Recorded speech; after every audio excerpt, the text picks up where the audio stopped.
জেমিন তার বাবা মায়ের একমাত্র মেয়ে। জেমিনের বাবা ভূষণের বিশাল বড় একজন বিজনেসম্যান। জেমিনের মা হাউসওয়াইফ। প্রতিদিনের মতোই জেমিন সকালবেলা ঘুম থেকে ওঠে। Good morning dad, good morning mummy. এই তো আমার বাচ্চাটা উঠে গেছে, এখনই নাস্তা করে নাও, তারপর স্কুলের জন্য রেডি হয়ে তাড়াতাড়ি বের হয়ে যাও। তার মানে তুমি আজকে আমার সাথে যাবে না স্কুলে? আর বাচ্চাটা, আমার অনেক কাজ আছে আজকে। আজকে তোর বাবার বন্ধু আসবে বাসায়, তাদেরকে আপ্যায়ন করতে হবে আমার। আজকে তুই বল ড্রাইভারের সাথে চলে যা। ওকে মাম্মি। তারপর জেমিন রেডি হয়ে ড্রাইভারের সাথে স্কুলের পথে রওনা হতে থাকে। সাডেনলি গাড়িতে কিছু সমস্যা দেখা যায়। তারপর গাড়ির ড্রাইভার গাড়ির চাকার জন্য একটা গ্যারেজে যায়। তখন জেমিন খুব বোরিং ফিল করছিল, আর সেজন্য একটু গাড়ি থেকে নামে। জেমিন গাড়ি থেকে নামতেই কিছু লোক জেমিনের মুখে কিছু একটা চেপে ধরলো। জেমিন চিৎকার করার আগে সেখানে অজ্ঞান হয়ে যায়। জেমিনের যখন জ্ঞান ফিরে তখন সে নিজেকে আবিষ্কার করে বিশাল বড় একটা রুমে, আর আশেপাশে তার মতন অনেক অনেক মেয়েদেরকে দেখতে পেল। এটা কোথায়? আমাকে কোথায় এনেছে তারা? এই তুমি কাঁদছো কেন? তুমি কেঁদো না, যদি কান্নার শব্দ পায় তারা তাহলে কিন্তু এসে তোমাকে মারবে, ভীষণ মারবে। একদম চুপ থাকো প্লিজ। আমাকে বলো এটা কোথায়? আমাকে এখানে এনেছে কেন? এখানে আমাদের সবাইকেই পাচার করা হবে। কি? কেন? আমি কি দোষ করেছি? দেখো আমরা সবাই এখানে ফেসে গেছি, কিছু করার নেই, আমাদের সবাইকে বিক্রি করা হবে। ওইদিকে জেমিনের বাবা জেমিনকে না পাওয়ায় সারা ভূষণ যেন তন্ন করে খুঁজে ফেললো। সে টিভিতে খবরে বিভিন্ন নিউজে জেমিনের প্রচার চলছিল। তখন এতক্ষণে জেমিনকে সিওলে আনা হয়েছে এবং সবাইকে রেডি হওয়ার জন্য কিছু ড্রেস দেওয়া হয়েছে, যেগুলো পরে তাদেরকে বের হতে হবে এবং তাদেরকে সুন্দর করে মেকআপ দিয়ে সাজানো হয়। এসব কি হচ্ছে আমার সাথে? আমাকে কেন সাজানো হচ্ছে? আমি সাজতে চাই না, প্লিজ আমাকে বাবা মায়ের কাছে দিয়ে আসেন। এই মেয়ে একদম চুপ থাক, একটা কথা বলে বসকে ডাকবো। জেমিন ভয়ে চুপচাপ হয়ে যায়। সবাইকে সাজানোর পর এক এক করে সবাই স্টেজে আসতে থাকে। যখন জেমিন আস্তে করে স্টেজে আসছিল তখন কারো চোখ জেমিনের মধ্যে আটকে যায়। সিওলের most successful businessman and mafia, যাকে সবাই এক নামে চেনে, যাকে সবাই ভয় পায়, জিয়ন জাংকুক। জাংকুক যেন কিছুতেই জেমিনের উপর থেকে চোখ সরাতে পারছিল না। এই সুন্দরী কি আমার চাই? জেমিন ভীষণ রকম ভয় আর অস্বস্তি বোধ করছিল। তার দিকে একটা মাস তাকিয়েছিল, তার নার্ভাস হওয়ার মতোই অবস্থা। জেমিন বেশি সুন্দর হয় সবার জেমিনের দিকেই নজর। জেমিনের বিক্রয়ের মূল্য 5 লাখ টাকা করা হয়, কিন্তু তখন মানুষ আরো বেশি বেশি টাকা দিচ্ছিল জেমিনকে নেওয়ার জন্য।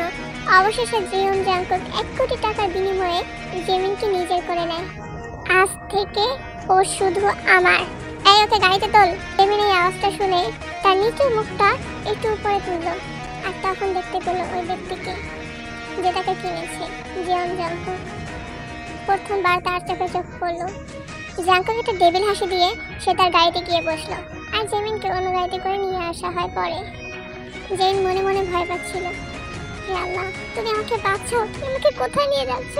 হে আল্লাহ, তুমি আমার বাবা মার কাছে দিয়ে আসো। আমি কোথাও যেতে চাই না, প্লিজ আমাকে সেভ করো, আমাকে বাঁচাও। জেমিন মনে মনে কান্না করছে। জাংকুকের রুমে জেমিনকে দিয়ে আসা হয়। তখন জাংকুক তার সোফায় বসেছিল। জেমিনের ভয়ে হাত পা কাঁপছিল। জেমিনের মাথা নিচু করেছিল। তোর নাম কি? জি জেমিন। কে বাসায় যেতে দিন, আমি বাসায় যাব প্লিজ। তোকে আমি টাকা দিয়ে কিনেছি কি তোকে বিদায় দেওয়ার জন্য? তোকে আমি টাকা দিয়ে কিনে নিয়ে এসেছি। তোর সাথে আমি যা ইচ্ছা তাই করব, আর তুই শুধু আমার থাকবি।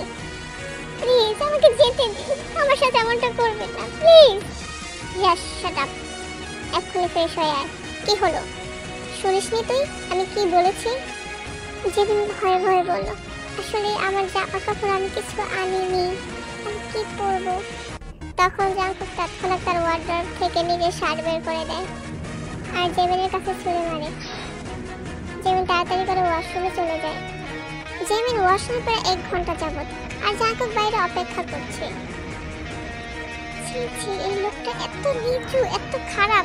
শুধুমাত্র একটা শার্ট দিয়েছে আমাকে পরার জন্য, এটা পরে আমি কিভাবে বাইরে হব? হে আল্লাহ, তুমি আমাকে কোথায় পাঠালে? এর থেকে তো আমি মরে যেতাম, তাও ভালো ছিল। এমন নোংরা মানুষ আমি কখনো দেখিনি। জেমিন বের না হয় জাংকুক দরজা ভেঙে ভিতরে দেয় আর দেখে জেমিন ওয়াশরুমে অজ্ঞান হয়ে পড়ে আছে। জেমিনের শরীর বেশি ক্লান্ত এবং দুর্বল থাকায় এবং বেশি কান্না করার ফলে এমনটা হয়েছে।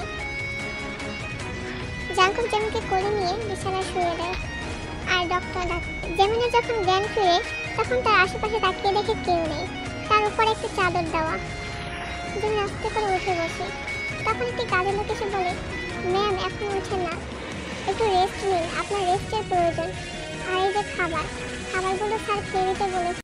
আমি খাবো না, আমার ভালো লাগছে না। ম্যাম প্লিজ একটু খাবারগুলো খেয়ে নিন, তারপর স্যার ঔষধ খেতে বলেছে আপনাকে। প্লিজ, না হয় আমাদের চাকরি থাকবে না। আমি খাবো, একটা শর্তে। তুমি আমাকে এখান থেকে বের করতে পারবে? প্লিজ আমাকে এখান থেকে তোমরা বের করে দাও। এটা কখনোই সম্ভব না ম্যাম। স্যার যদি জানতে পারে আমরা আপনাকে হেল্প করেছি কোনো কিছুতে, তাহলে আমাদেরকে জ্যান্ত মেরে ফেলবে, সাথে আমাদের ফ্যামিলিও। জেমিন খুব অসহায় হয়ে পড়ে, কিছু করার নেই।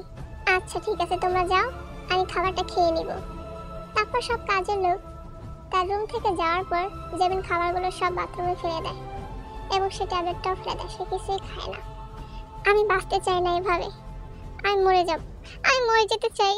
হে আল্লাহ, তুমি আমাকে নিয়ে যাও, না হয় আমাকে এখান থেকে বের করো।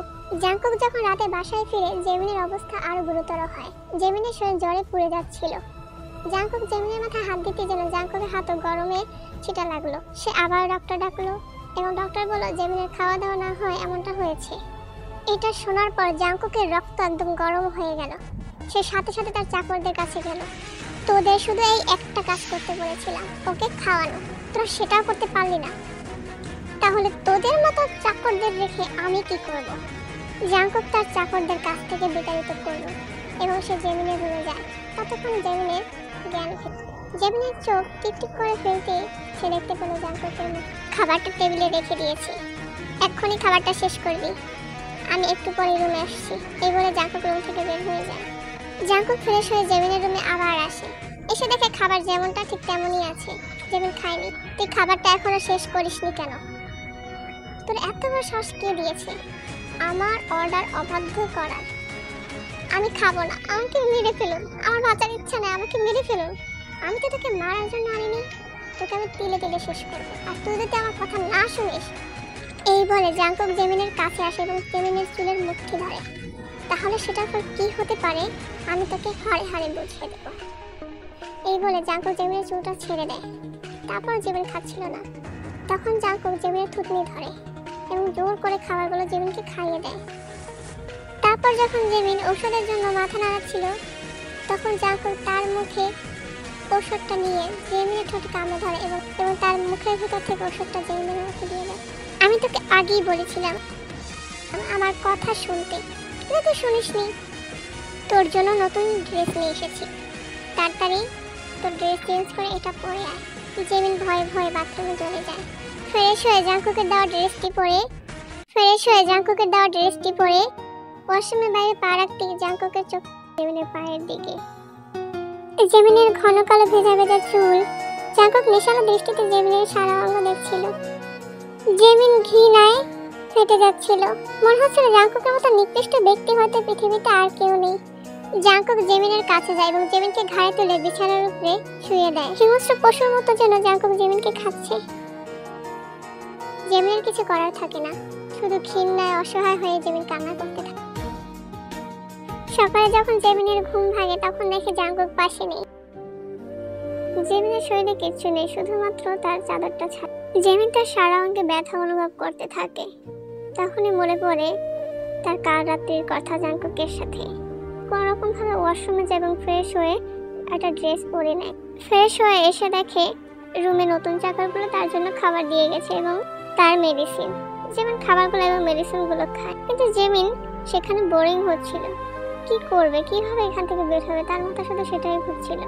সে কোনোভাবে যেন এখানে থাকতে পারছে না, মনে হচ্ছিল সে কোনো একটা কারাগারে বন্দী। তখন জেমিনের মাথায় একটি বুদ্ধি আসে এবং সে চাকরদের বলে তাকে যেন একটু বাগানটা ঘুরে দেখানো হয় এবং চাকরের সাথে সে যায় বাগানটা এবং পুরো বাড়িটা সে ঘুরে দেখে। তো কোথাও যাওয়ার মতো রাস্তা দেখতে পাচ্ছি না। আল্লাহ, তুমি আমাকে একটা সুযোগ করে দাও এখান থেকে বের হওয়ার। জেমিন ফ্লাওয়ার বাগানে যায়। সেখানে দেখে অনেক রকমের ফুল লাগানো আছে। জেমিনের ফুল ভীষণ পছন্দ। আন্টি, আপনি বরং এখান থেকে চলে যান, আমি কিছুক্ষণ এই বাগানটা একটু থাকতে চাই। তারপর চাকরটা সেখান থেকে চলে যায়। আর জিমিন দেখতে থাকে আশেপাশে। জিমিন বিশাল বড় একটা দেয়াল দেখতে পায়, কিন্তু দেয়ালটা সে পার হবে কিভাবে? জিমিন এগুলো মনে মনে ভাবতে থাকে, আর সে ফুলগুলোতে নিজের হাতে ছোঁয়া দেয় আর মুচকি মুচকি হাসে, কারণ ফুলগুলো তার মনকে যেন একটু আনন্দ দিচ্ছিল। কিন্তু জিমিন নিজেও জানে না আসলে জিমিনের সব কাজকর্ম কেউ একজন ক্যামেরার মাধ্যমে দেখছে। জাংকুক অফিস দিয়ে জিমিনের সবকিছু দেখছিল, আর জিমিনের এরকম মুখ দেখে জাংকুকের মুখে যেন একটু হাসি ফুটে। পরক্ষণে জাংকুকের মুখের ভঙ্গি চেঞ্জ হয়ে গেল, কারণ জিমিন দেয়াল টপকানোর চেষ্টা করছে। জাংকুক সাথে সাথে গাড়ি নিয়ে বেরিয়ে পড়ে। জিমির গাড়ির শব্দ পেয়ে সে তাড়াতাড়ি ওখান থেকে সরে যায়।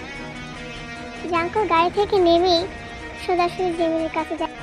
আমার হাত ছাড়ো, খুব লাগছে। কি করছেন আপনি? আমি কি করেছি? তুই কি করেছিস সেটা তুই নিজেও জানিস। জাংকুক জিমিনের হাত ধরে টেনে রুমে নিয়ে যায় এবং জিমিনকে নিচে ধপাস করে ফেলে দেয়। জিমিন ব্যথায় কুঁকড়ে ওঠে। জাংকুক জিমিনের চুলের মুঠি ধরে। তোর এত বড় সাহস, তুই আমার কাছ থেকে পালানোর চেষ্টা করছিস? হ্যাঁ, তুই কি ভেবেছিস আমি বোকা? আমি কিচ্ছু বুঝি না। তোর এমন অবস্থা করব যেন 2 সপ্তাহে তুই বেড থেকে না উঠতে পারিস। প্লিজ এমনটা করবেন না, প্লিজ। আর না, তুই নিজের ভোগ তুই নিজেই ডেকে এনেছিস। এই বলে জাংকুক জিমিনকে কোলে তুলে এবং বিছানায় ফেলে দেয় এবং জিমিনের সাথে আবার শারীরিকভাবে সম্পর্ক করে। জিমিনের সজ্ঞানে আসার পর দেখে জাংকুক আবারও তার বিছানায় নেই। যাক, বজ্জাতটা নেই। এমন হতে পারে না যেন উনি 10-12 দিনের জন্য কোনো বাসায় না আসে, একটু শান্তিতে থাকতে পারবো। এর মধ্যেই জিমিন দরজায় আওয়াজ পেল। তাকিয়ে দেখে জাংকুক ভিতরে আসছে। জিমিন ভয় পেয়ে যায়। কি ভাবছিলাম আর কি হলো? কি ভেবেছিলি আমি চলে গেছি? আমি যাইনি, এখনো আছি, শুধুমাত্র তোর জন্য। আজকের কাজে আমি যাইনি। আমি না থাকলে তুই খুব খুশি থাকিস, তাই না? এই জন্যই আজকে থেকে গেলাম, যাতে তুই আজকে খুশি না থাকতে পারিস, আর জীবনেও যেন এখান থেকে পালানোর চিন্তা না করিস। এই ছোট্ট মাথায় এসব জিনিস ঢুকিয়ে লাভ নেই, কারণ তুই এখান থেকে কোথাও যেতে পারবি না। তুই আমার কাছে সারা জীবনের জন্য বন্দি হয়ে গেছিস। এখানে খাবার আর মেডিসিন রাখা আছে, তাড়াতাড়ি খেয়ে নে, এতে তোর শরীর ব্যথা কিছুটা কমবে। এত টর্চার করে এখন আবার আদিক্ষেতা দেখাচ্ছে। খাবো না বেটা, কি করবি? কিন্তু খেতেই হবে, না হলে বেটা আবার অত্যাচার শুরু করবে আমার উপর। জিমিন তাড়াতাড়ি করে ফ্রেশ হয়ে নেয় এবং খাবার এবং ওষুধ খায়। জাংকুক অফিসের কাজ বাসায় করতে থাকে। আর্জেন্টলি কল আসা জাংকুক বেরিয়ে পড়ে, আর রাত প্রায় 12টা হয়ে গেছে। এর মধ্যে বাইরে ঝড় বৃষ্টিও হচ্ছিল। জিমিন বাস পড়ে ভীষণ ভয় পাচ্ছিল। জিমিন ভয়ে কান্না শুরু করে দেয়। বাইরে প্রচন্ড পরিমাণে বাস পড়ছিল। আর তখন হঠাৎ জিমিনের দরজায় আওয়াজ শুনতে পায়। জিমিন দৌড়ে গিয়ে সামনে মানুষটাকে জড়িয়ে ধরে। প্লিজ, আমার ভীষণ ভয় লাগছে। জিমিন জাংকুককে জোরে জড়িয়ে ধরে। জিমিনের মাথায় তখন খেয়াল নেই সে কাকে জড়িয়ে ধরছে, এবং সে যে জাংকুক সেটাও তার মাথায় খেয়াল নেই। জাংকুক ভীষণ অবাক হয়ে যায় জিমিনের এই অবস্থা দেখে। সাধারণ একটা বাস পড়ায় এত ভয় পায় একটা মেয়ে মানুষ। জাংকুক ইতস্ত বোধ করছিল জিমিনকে কমফোর্ট করা। সে আস্তে করে জিমিনের পিঠে হাতটা রাখলো এবং ধীরে ধীরে হাত ঘুরিয়ে দিল পিছনে। কিভাবে একটা মানুষকে কমফোর্ট করতে হয় সেটা জাংকুককে জানা নেই। তারপর সে যথাসম্ভব চেষ্টা করছে জিমিনকে শান্ত করার। রিল্যাক্স, হ্যাঁ, এত ভয় পাওয়ার কিছু নেই, আমি আছি, জাস্ট রিল্যাক্স। এই বলে জাংকুক জিমিনকে কোলে তুলে নেয় এবং বিছানায় শুয়ে দেয়। জিমিন জাংকুকের বুকে মাথা গুঁজে নেয় আর জোরে জড়িয়ে ধরে। প্লিজ, আমার ভীষণ ভয় করছে। কিচ্ছু হবে না, আমি আছি তো। জাংকুকও জিমিনকে জড়িয়ে ধরে যাতে জিমিন একটু রিল্যাক্স হয়। কিছুক্ষণ পরে জিমিন শান্ত হয়ে যায়। যখন জাংকুক জিমিনের নিষ্পাপ চেহারার দিকে তাকায় তখন দেখতে পায় কি অদ্ভুত এই মেয়ে। এই জন্য কি ভয় পায় এত? আমাকে বাঘের মতো ভয় পায়, এদিকে আমাকেই জড়িয়ে ধরলো। এই ভেবে জাংকুক নিজের অজান্তেই মুচকি মুচকি হাসছিল। জাঙ্কুক জেমিনের চোখের সামনে দিয়ে চুলগুলো সরিয়ে দিল, যাতে জেমিনের চেহারাটা স্পষ্টভাবে সে দেখতে পায়। সে জেমিনের মায়াবী চেহারার দিকে তাকিয়ে গেল। সে যেন আটকে গেছে এই চেহারার মায়ায়। কি আছে এই চেহারায়? জাঙ্কুক ভাবতে ভাবতে সেও ঘুমিয়ে পড়ে। সকালে জেমিনের ঘুম ভাঙে এবং দেখে তার পাশটা খালি, কিন্তু জেমিনের স্পষ্ট মনে পড়ে যায় রাতের কাহিনী। সে জাঙ্কুককে জড়িয়ে ধরেছিল। সে যেন লজ্জা পাচ্ছিল, ছি আমি কিভাবে ওই লোকটাকে জড়িয়ে ধরলাম। কিন্তু তার মনে পড়ছিল কিভাবে জাঙ্কুক তাকে শান্ত করছিল। তার ভিতরে অজানা অনুভূতি কাজ করছিল। সত্যি যদি সে এরকম হতো। জেমিন উঠে বসতেই বালিশের পাশে একটি চিরকুট দেখতে পায়। সে চিরকুটটা হাতে নিল। আজকে বাসায় একটি প্রোগ্রাম আছে, এখানে অনেক গেস্ট আসবে, আমার ভাইয়া ভাবি আসবে, তুমি এই শাড়িটা পরে নিও। জেমিন কেন যেন একটু মুচকি মুচকি হাসছে। তারপর জেমিন ফ্রেশ হয়ে খাবার এবং মেডিসিন নিয়ে নেয় এবং রাতের প্রোগ্রামের জন্য রেডি হয়ে যায়। জেমিন কোনো রকম শাড়িটা পরে নেয়। এর মধ্যে রুমের মধ্যে জাঙ্কুক ঢুকে পড়ে আর দেখে জেমিন হুক নিয়ে টানাটানি করছে। তখন জাঙ্কুক আস্তে আস্তে করে জেমিনের পিছনে আসে এবং জেমিনের পিছনে হুকটা লাগিয়ে দেয়, সাথে জেমিনের পিঠে একটা কিস করে। জেমিনের শরীরে যেন আলাদা একটা শিহরণ জাগে। জেমিন হাতগুলো মুঠি করে নেয় আর চোখ বুজে ফেলে। জাঙ্কুক আয়নার দিকে তাকিয়ে নিশালো দৃষ্টিতে জেমিনকে দেখছিল। আস্তে করে জেমিনকে পিছন থেকে জড়িয়ে ধরে আর জেমিনের পেটে জাঙ্কুক হাত দেয়। জেমিনের শরীর যেন জাঙ্কুকের স্পর্শে শিরশির করছিল। জাঙ্কুক জেমিনের চুলগুলো সরিয়ে ভালোভাবে জেমিনের গলায় নাক ঘষতে থাকে এবং কিস করতে থাকে। অনেক বেশি সুন্দর লাগছে আজ তোমাকে। জেমিন এই কথা শুনে ব্লাশ করতে থাকে, কারণ জাঙ্কুক কখনো জেমিনকে তুমি করে বলেনি। এভাবে কখনো জাঙ্কুক জেমিনকে জড়িয়েও ধরেনি আগে। সবকিছু কেমন নতুন লাগছিল জেমিনের কাছে। ভাইয়া ভাবির সাথে ঠিক মতো থেকো, তাদের কাছ থেকে যেন কমপ্লেন আমি না পাই। আশা করছি তুমি বুঝতে পেরেছো। জেমিন চুপটি করে মাথা নাড়ায়। জাঙ্কুকের ফোনে কল আসায় জাঙ্কুক চলে যায় এবং জেমিনকেও কিছুক্ষণ পর আসতে বলে। জেমিন নিচে যাওয়ার পর জেমিনের সাথে জাঙ্কুকের ভাইয়া ভাবির পরিচয় করিয়ে দেয়। জাঙ্কুকের ভাইয়া বলতে জাঙ্কুকের কাজিন, যে পুরোটাই জানতো জেমিন সম্পর্কে, কিভাবে জেমিনকে এনেছে এবং কিভাবে জেমিনের সাথে জাঙ্কুক থাকছে। তারা খুব ভালো করেই জানে জাঙ্কুক কেমন মানুষ। জেমিন জাঙ্কুকের ভাবির সাথে কথা বলছিল।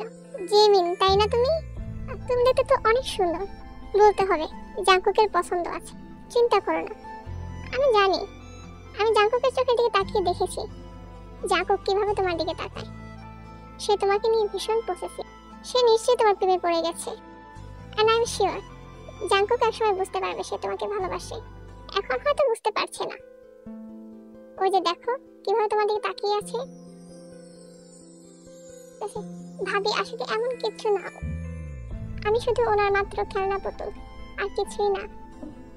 তোমার এই ভুল ধারণা খুব শীঘ্রই পাল্টে যাবে। জিন তেয়ংকে জিন ডাকে এবং তেয়ং জিনের সাথে চলে যায় আর জেমিন দাঁড়িয়ে থাকে সেখানে।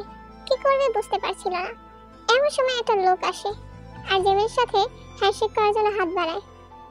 জেমিন ইতস্তত করছিল, তারপর সে হ্যান্ডশেক করে, কিন্তু লোকটা কিছুতেই জেমিনের হাত ছাড়ছিল না। হাতটা ছাড়ুন বলছে। কি করছেন কি? কে আপনি? হাত ছাড়ুন। তোমাকে আমার পছন্দ হয়েছে সুন্দরী। জেমিন কিছু বলার আগেই কেউ একজন ওই লোকটাকে লাথি মেরে নিচে ফেলে দেয়, আর সেটা আর কেউ না, জীবন জাঙ্কুক। তোর এত বড় সাহস কে দিয়েছে ওর গায়ে হাত দেওয়ার? এই বলে জাঙ্কুক ইচ্ছা মতো ওই লোকটাকে মারতে থাকে এবং সে বড় একটা ছুরি নেয়। সবার সামনে ওই লোকটা হাত কেটে ফেলে। জেমিনের ভয়ে হাত পা কাঁপছিল, কারণ এমন দৃশ্য সে তার লাইফে কখনোই দেখতে পায়নি। জাঙ্কুক হাতটা কেটে সে সরাসরি জেমিনের কাছে আসে এবং জাঙ্কুক জেমিনের কোমর ধরে জেমিনের থুতনিতে এক হাত দিয়ে সে জেমিনকে থাকে সবার সামনে। জেমিন শরীরে সর্বস্ব শক্তি দিয়ে জাঙ্কুককে দৌড়ে ঠেলে দেয় এবং জাঙ্কুক তখন রেগে গিয়ে জেমিনের গালাটা চড় মারে। আর তখন জেমিন সেন্সলেস হয়ে যায় সেখানে। জাঙ্কুক জেমিনকে কোলে নিয়ে রুমে চলে যায় এবং জাঙ্কুক তার ভাই ভাবিকে বাসা যেতে বলে। জাঙ্কুক জেমিনকে বিছানায় শুয়ে দেয় এবং জেমিনের গালে জাঙ্কুকের হাতের ছাপগুলো একদম স্পষ্ট পড়ে আছে। সেখানে সে মলম লাগিয়ে দেয়। জেমিন যখন সজ্ঞানে ফিরে আসে, সে অনুভব করে তার শরীরে কিছু একটা ভর করে আছে। যখন সে চোখ মেলে ভালোভাবে তাকায়, তখন দেখে জাঙ্কুক তার বুকে মাথা রেখে শুয়ে আছে। সে কিভাবে জাঙ্কুককে ডাকবে? সে তো ভীষণভাবে ভয় পাচ্ছে। জেমিনের একটু নড়াচড়া জাঙ্কুকেরও ঘুম ভেঙে যায়।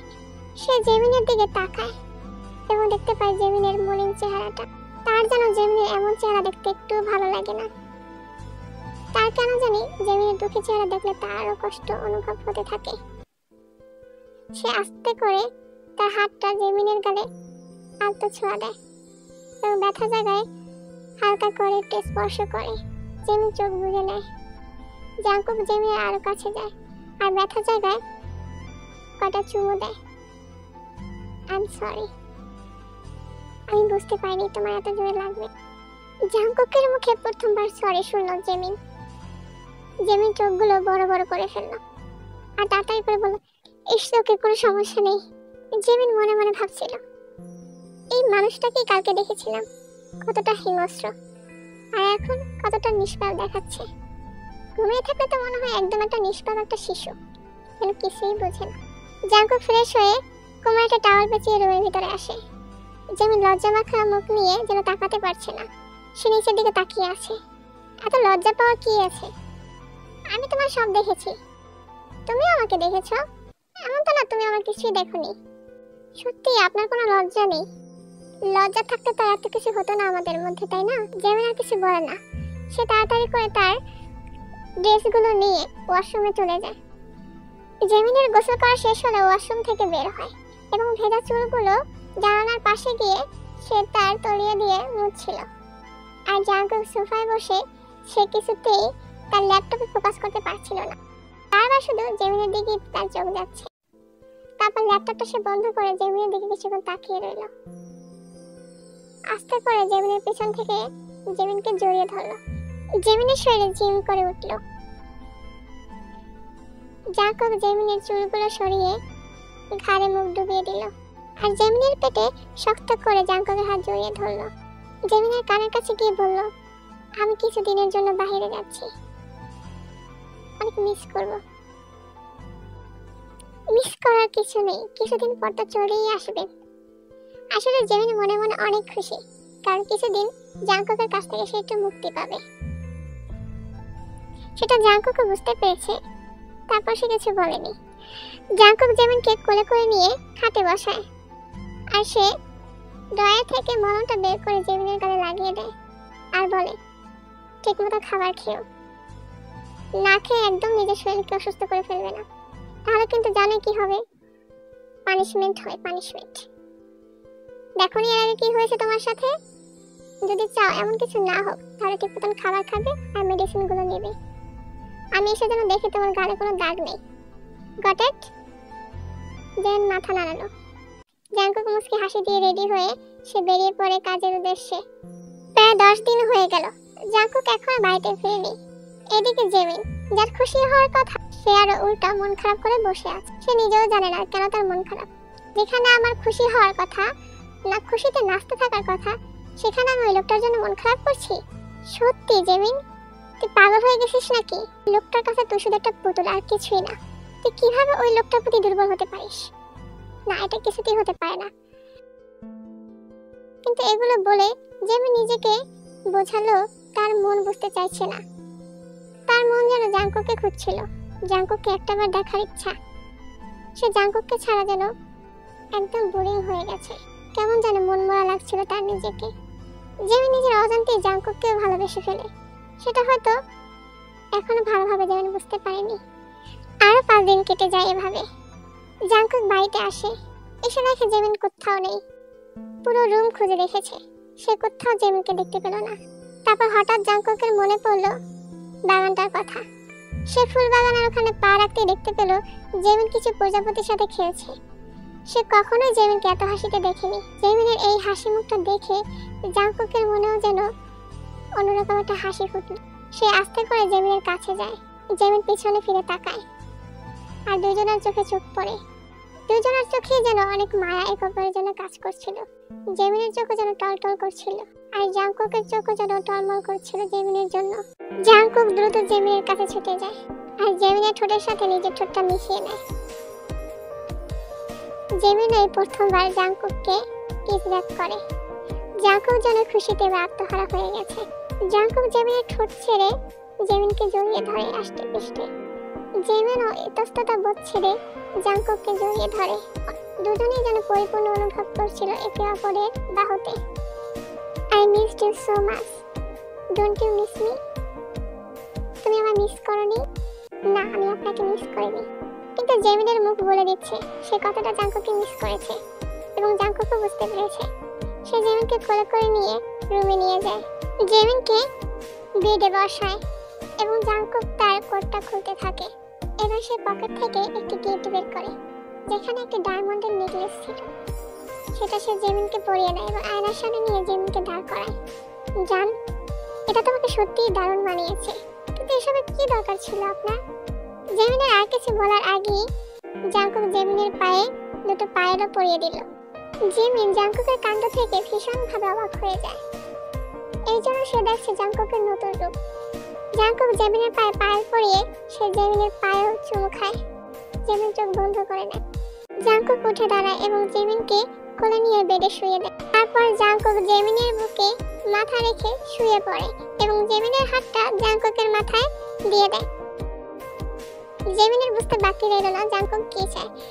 জেমিন আলতো করে জাংকুকের মাথায় হাত বুলিয়ে দেয় আর জাংকুক চুপটি করে ঘুমিয়ে পড়ে। জেমিনের কেমন যেন অজানা খুশি কাজ করছিল ভীষণ। সকালে জাংকুকের ঘুম ভাঙে। নিজেকে আবিষ্কার করে জেমিনের বুকে। সে চোখ মেলে জেমিনের দিকে তাকায়।